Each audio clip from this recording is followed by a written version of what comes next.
Hello everyone, very warm welcome you all to my YouTube channel. I am Dr. Hemangi Kothari, MD Pediatrics. So today we are learning about neonatal resuscitation program NRP. NRP is very important and must know topic for all the pediatricians. So here we start.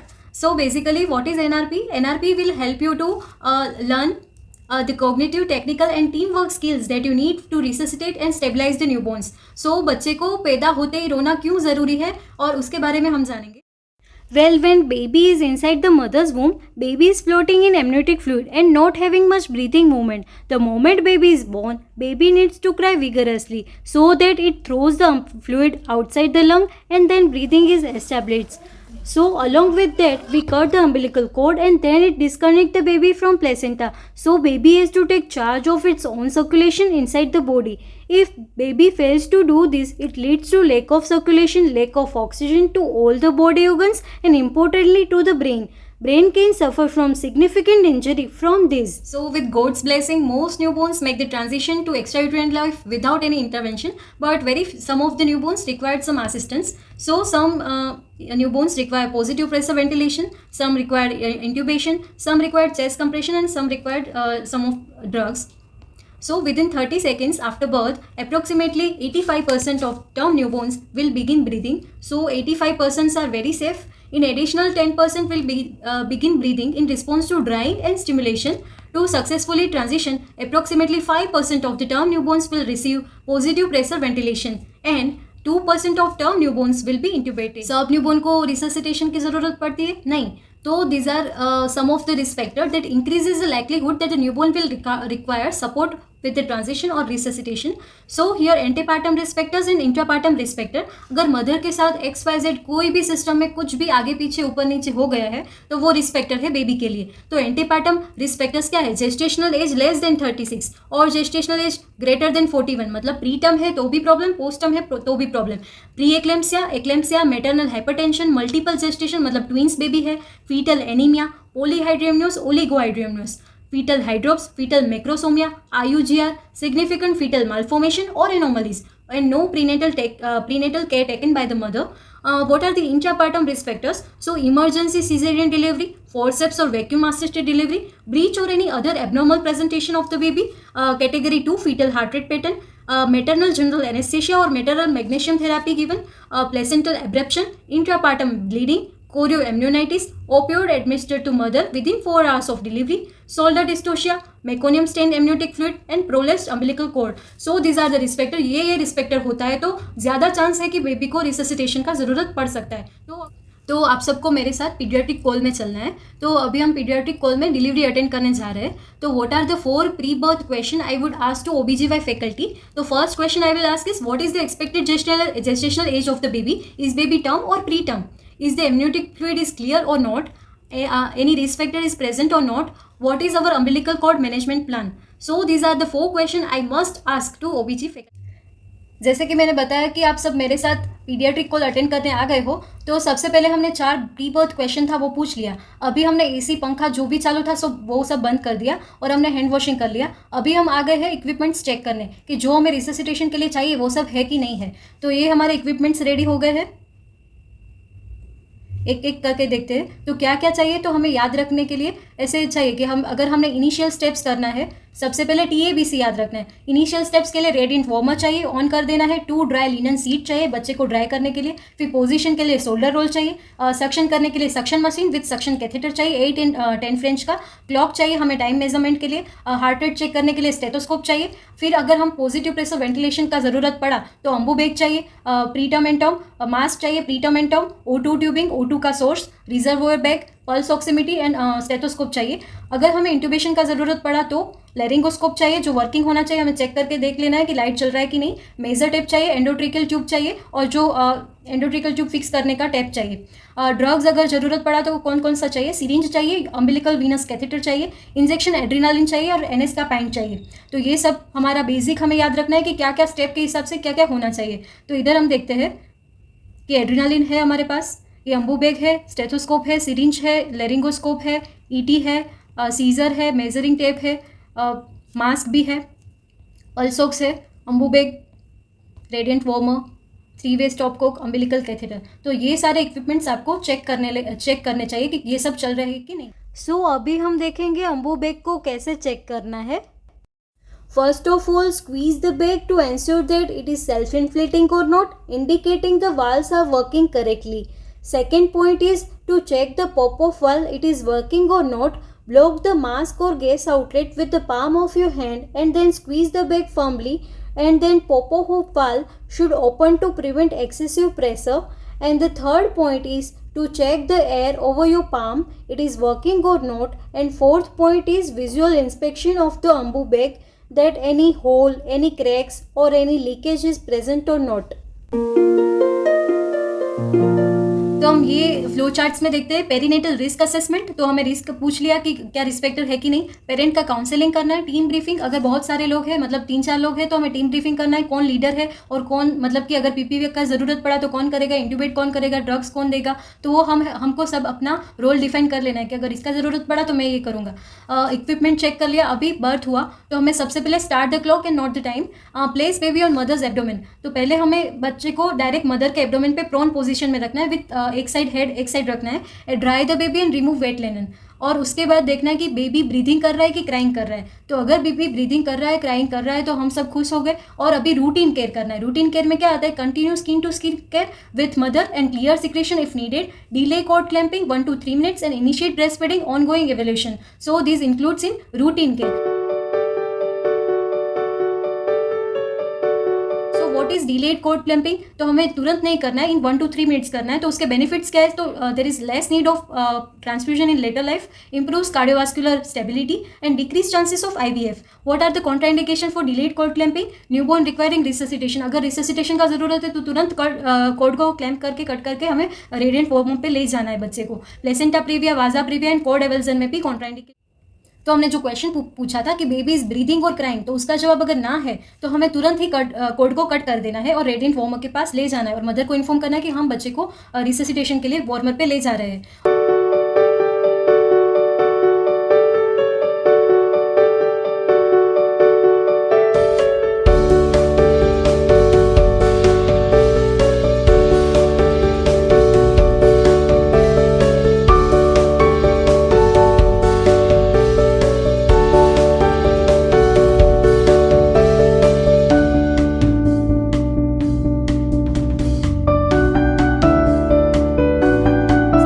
warmth by radiant warmer. Baby का temperature 36.5 to 37.5 रखना है. Avoid both hypothermia and over heating. Then बच्चे को dry करना है to prevent evaporative heat loss. Drying is not necessary for very preterm babies less than 32 weeks gestation because they should be covered immediately in polyethylene plastic which should reduce evaporative heat loss.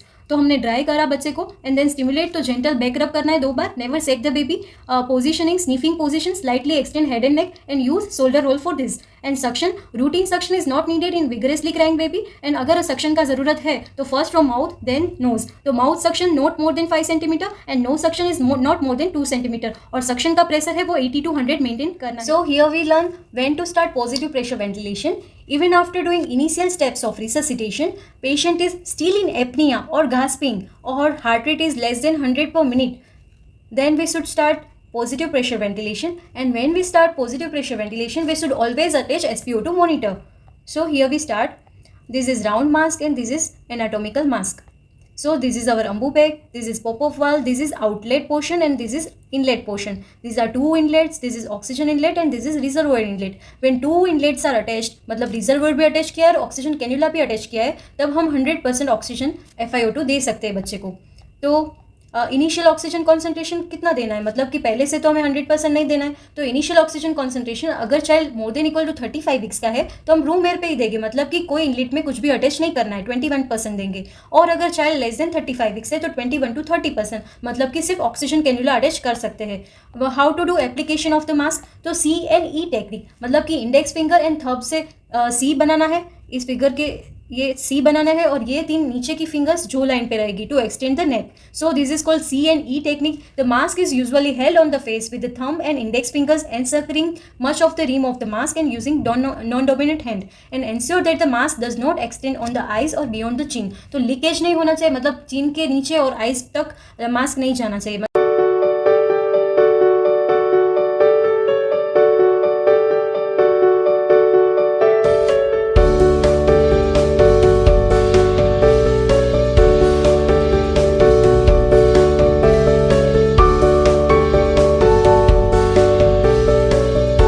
Here we learn target preductal SpO2 after the birth. तो आपने SpO2 monitor attach किया है newborn को, तो उसका saturation normally 1 minute पे 60 to 65% होता है, 100% नहीं होता है। 2 मिनट पे 65 to 70, 3 मिनट पे 70 to 75, देन 4 मिनट पे 75 to 80, 5 मिनट पे 80 to 85 एंड 10 मिनट पे जाके उसका 85 to 95% SpO2 होता है। तो with in 30 seconds of starting PPV, मतलब कि आपने पॉजिटिव प्रेशर वेंटिलेशन स्टार्ट किया, तो babies heart rate should be greater than 100 per minute. If baby's heart rate increasing after the first 15 seconds, then continue the PPV and you will check response after 30 seconds of PPV. If the baby's heart rate is not increasing after the first 15 seconds, then ask your assistant to see chest is moving or not. If the chest is moving properly, then continue PPV while you monitor your ventilation technique, and you will check the baby's response after the 30 seconds of PPV. If the chest is not moving, then you will do ventilation correction steps. सो हमने heart rate सिर्फ 6 seconds के लिए check करना है, then multiply by 10, तो 60 second का heart rate आपको मिल जाएगा। तो what are the ventilation correction steps? So it is MR SOPA। तो MR SOPA का क्या मीनिंग है? मतलब कि मतलब कि मास्क का एडजस्टमेंट करना है, अगर मास्क में लीकेज हो रहा है या फिर ऊपर हो गया नीचे हो गया तो मास्क रीएडजस्ट करना है, reapply the mask and lift the jaw forward and consider 2 hand hold, reposition the head and neck, place the head in neutral और स्लाइटली एक्सटेंडेड पोजिशन, मतलब शोल्डर रोल आपको चेक कर लेना है कि उधर ही है कि वो उधर से निकल गया है। देन ये MR करके आपको give 5 breaths and assess chest movement. If there is no chest movement then do the next step, मतलब कि MR करके फिर आपको 5 ब्रेथ्स के बाद चेस्ट राइज देखना है, तो उसके बाद हो गया तो फिर आगे नहीं जाना है, अगर नहीं हुआ तो आपको नेक्स्ट स्टेप पे जाना है। तो उसके बाद आता है SNO, S मतलब कि सक्शन करना है, first from mouth then nose, तो use a suction catheter and then open the mouth, use a finger to gently open the mouth and then again give 5 breaths and assess chest movement. If there is no chest movement then do the next step. So next step is P मतलब कि pressure को increase करना है, जो आप Ambu से pressure दे रहे हो उसको थोड़ा इंक्रीज करना है। Increase in 5 to 10 centimetre water, increments to maximum recommended pressure. तो टर्म बेबी में मैक्सिमम 40 सेंटीमीटर H2 दे सकते हो और प्री टर्म में 30 दे सकते हो। तो then again give 5 breaths and assess chest movement. If there is no chest movement then do the next step. So next step is alternative airway. Alternative airway में 2 आता है, laryngeal mask airway and intubation. तो आपको ये MR SOPA का stepwise करना है, then try PPV and assess chest movement and breath sounds. तो these are the ventilation correction steps.